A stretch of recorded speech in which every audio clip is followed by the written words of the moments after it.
అంత్యక్రియలకు సంబంధించి అక్కడికి అధికారిక లాంఛనాలతో అంత్యక్రియలను చేసేందుకు ఏర్పాట్లు చేశారు. అందశ్రీ ఒక అంటే ఈ ప్రభుత్వం ఏర్పడింది. తెలంగాణ ఏర్పాటులో అందశ్రీ పాత్ర అన్నది అత్యంత కీలకమైన పాత్ర. అందశ్రీ తన మాటతోని ఆయన తెలంగాణ ఉద్యమాన్ని ఉవ్వెత్తున ఎగిసిపడేలా చేసిన వ్యక్తి అందశ్రీ.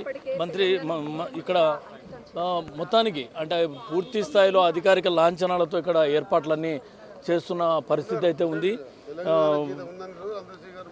ఇక్కడ ఈ స్టేడియంలో ప్రత్యేకమైన ఏర్పాట్లు చేశారు. అందశ్రీకి ప్రభుత్వం ఘన నివాళులు అర్పిస్తుంది. ఆ ఘన నివాళులు అర్పించడంలో భాగంగానే ఈరోజు ఆయనకు అధికారిక లాంఛనాలతో కార్యక్రమాన్ని ముగించబోతుంది. అంత్యక్రియలు ముగించబోతున్నారు. రాష్ట్ర గీత రచయితగా కూడా అందశ్రీ ఉన్న పరిస్థితి మనం చూసాం. జయ జయ తెలంగాణ అంటూ ఆయన రాసిన పాటనే ఇప్పుడు తెలంగాణ జాతీయ గీతంగా ఉన్న పరిస్థితి ఉంది.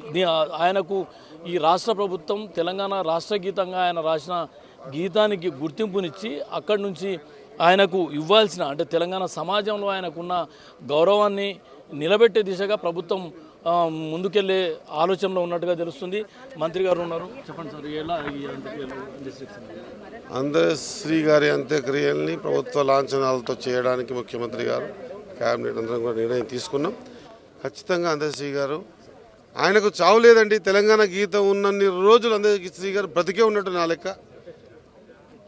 ఆయన తెలంగాణకి తెలంగాణ ఆలోచన విధానాన్ని గేయ రూపకంగా ఇచ్చి దాన్ని తెలంగాణ గీతంగా మేము పెట్టుకున్నాం. ఆయన ఆలోచన విధానాన్ని ఇంకా మున్ముందు కూడా ఆయన ఈ తెలంగాణ పట్ల ఏ విధంగా ఉండాలి అనేటువంటి కొన్ని నిర్ణయాలు తీసుకుని ఆయన కొంత చర్చిస్తూ ఉండే అవన్నీ కూడా ఖచ్చితంగా మేము ఇంప్లిమెంట్ చేస్తాం. ఆయనకు చావు లేదు, ఆయన చనిపోలేదని నేను భావిస్తాను. తెలంగాణ ఉద్యమానికి నిజంగా కూడా ఆయన మాట తోడైంది. అయితే మీ ప్రభుత్వం రావడానికి కూడా ఆయన మాట తోడైందన్న ఒక చర్చ కూడా ఉంది. అయితే ఇప్పుడు ఆయన ఆశయాలను సాధించే దిశగా ప్రభుత్వం ఎలా ముందుకెళ్ళదు?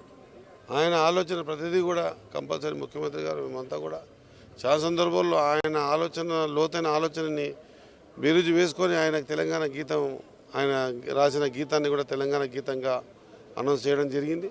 ఖచ్చితంగా ఆయన తెలంగాణ భవిష్యత్తు ఎట్లా ఉండాలి అనేటువంటి ఒక బలమైన నిర్ణయాత్మకమైనటువంటి ఆలోచన ఆయన మధ్యలో ఉండింది. చాలా సందర్భాలు చెప్పారు. ఖచ్చితంగా మేము కానీ ముఖ్యమంత్రి గారు కానీ మేమందరం కూడా ఆ బలమైనటువంటి ఆయన ఆలోచన విధానాన్ని ప్రాక్టికల్గా తెలంగాణలో ఇంప్లిమెంట్ చేస్తామని తెలియజేస్తాం.